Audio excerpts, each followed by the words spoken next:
পবিত্র আল-আকসা মসজিদের ঐতিহাসিক পরিচয় মুছে দিতে নতুন করে ষড়যন্ত্র শুরু করেছে ইসরায়েল। মসজিদটির নিচে অবৈধভাবে খনন কাজ চালিয়ে ইসলামী নিদর্শন ধ্বংস করছে ইসরায়েল, এমন অভিযোগ করেছে ফিলিস্তিনের জেরুজালেম কর্তৃপক্ষ। ফাঁস হওয়া একটি ভিডিওতে দেখা গেছে ইসরায়েলি বাহিনী এই স্পর্শকাতর স্থানে অবৈধ খনন কার্যক্রম চালাচ্ছে। ফিলিস্তিন প্রশাসনের দেয়া এক বিবৃতিতে জানানো হয়, উমাইয়া যুগের ইসলামী নিদর্শনগুলো উদ্দেশ্যমূলকভাবে ধ্বংস করছে ইসরায়েল, যেগুলো মুসলমানদের এই স্থাপনার বৈধ মালিকানা প্রমাণ করে। ইসলামী প্রত্নতাত্ত্বিক নিদর্শনগুলো ধ্বংস করার মাধ্যমে আল-আকসার ঐতিহাসিক পরিচয় মুছে ফেলার পাশাপাশি তথাকথিত টেম্পল মাউন্ট দাবির পক্ষে তথ্য বিকৃত করার চেষ্টা করছে জায়নবাদীরা।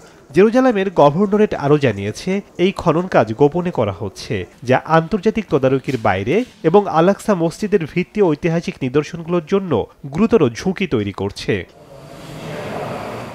যদিও গভর্নরেট ইসরায়েলের খনন কার্যক্রমে সুনির্দিষ্ট স্থান উল্লেখ করেনি, তবে অভিযোগ রয়েছে ইসরায়েল বহু বছর ধরে আল-আকসা মসজিদের নিচে সুড়ঙ্গ খনন করছে। এর সবই পূর্ব জেরুজালেমকে ইহুদিকরণ পরিকল্পনার অংশ।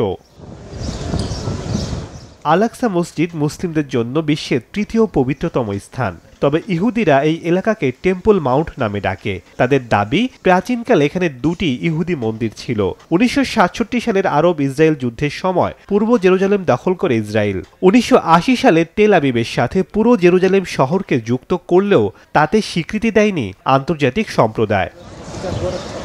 শেখ সাদি মারজান, সময় সংবাদ।